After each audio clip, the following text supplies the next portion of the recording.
2024 लोकसभा चुनाव को लेकर रणनीतियां तैयार हो रही हैं।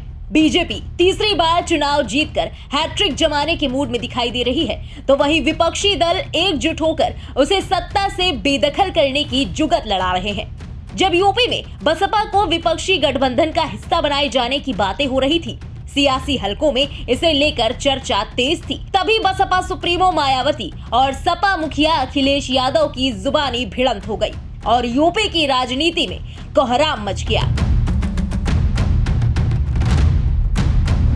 अखिलेश माया की भिड़ंत, कयासों का अंत। अखिलेश की गारंटी को मायावती का करंट। यूपी के सियासी गलियारों में एक नया स्टंट। लोकसभा चुनाव 2024 का रण बेहद नजदीक है। विपक्ष बीजेपी को पटखनी देने के लिए तैयारियां कर रहा है, लेकिन उसकी मुश्किलें कम होने का नाम नहीं ले रही। लोकसभा चुनाव में बीजेपी के नेतृत्व वाले एनडीए को मात देने के लिए विपक्षी पार्टियों ने मिलकर Indian national developmental inclusive alliance यानी इंडिया का गठन किया। इसमें बसपा को भी शामिल करने की चर्चाएं हुई। कांग्रेस नेताओं ने बसपा को साथ लाने पर जोर दिया, तो सपा ने दूरी बनाए रखने का संकेत दिया। बसपा सुप्रीमो मायावती ने भी विपक्षी गठबंधन को लेकर नरमी दिखाई और कयास लगाए जाने लगे कि बसपा भी इंडिया यानी विपक्षी गठबंधन का हिस्सा हो सकती है। लेकिन तभी अखिलेश यादव के एक बयान ने मायावती का पारा हाई कर दिया। दरअसल बीते शनिवार को गाजीपुर में अखिलेश यादव से जब पत्रकारों ने मायावती को गठबंधन में शामिल करने के कयासों को लेकर सवाल किया, तो अखिलेश यादव ने पत्रकारों से मायावती की गारंटी मांग ली। अगर मायावती इस गठबंधन में जुड़ती है तो ये इंडिया गठबंधन के लिए फायदा होगा या नहीं होगा? उसके बाद का भरोसा आप दिलाओगे? बाद का भरोसा आप में से कौन दिलाएगा? अगर वो आती है तो क्या आप उसमें शामिल रहेंगे? आपसे मैंने कहा बाद का भरोसा कौन दिलाएगा? वहीं अखिलेश यादव के इस बयान के बाद अब बसपा सुप्रीमो मायावती का रौद्र रूप देखने को मिला। पहले तो उन्होंने रविवार को अखिलेश यादव पर जवाबी हमला किया, उन्हें अपने गिरेबान में झांकने की सलाह दी।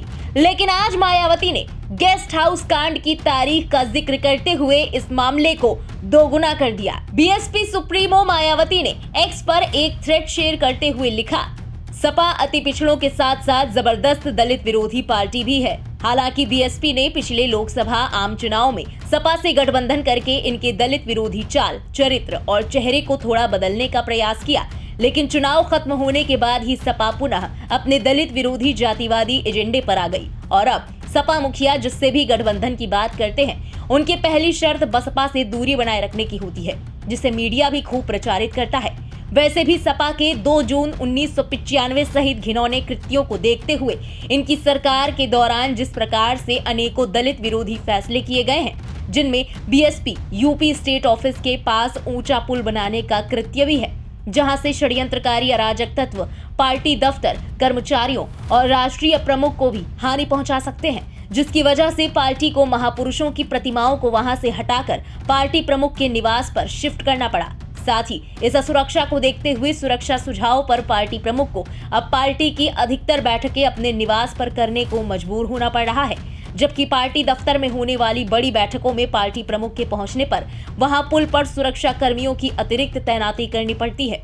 ऐसे हालात में बीएसपी यूपी सरकार से वर्तमान पार्टी प्रदेश कार्यालय के स्थान पर अन्यत्र सुरक्षित स्थान पर व्यवस्था करने का भी विशेष अनुरोध करती है, वरना फिर यहाँ कभी भी कोई भी अनहोनी हो सकती है। साथ ही दलित विरोधी तत्वों से भी सरकार सख्ती से निपटे, पार्टी की ये भी मांग है। बहरहाल सपा बसपा की इस ताजी भिड़ंत का मजमून साफ है कि बसपा अब विपक्षी गठबंधन का हिस्सा नहीं होने वाली।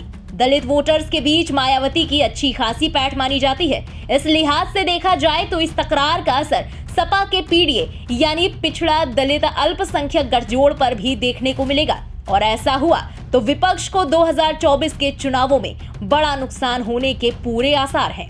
ब्यूरो रिपोर्ट, इंडिया पब्लिक खबर। फिलहाल इस पूरी खबर पर आपकी क्या राय है, कमेंट में लिखकर जरूर बताएं। देश और दुनिया की तमाम बड़ी खबरों के अलावा लोकसभा चुनाव से जुड़ी लेटेस्ट अपडेट्स के लिए सब्सक्राइब करें इंडिया पब्लिक खबर के यूट्यूब चैनल को और बेल आइकन दबाएं ताकि चैनल से जुड़ी सारी लेटेस्ट अपडेट्स आप तक वक्त से पहुंच पाएं।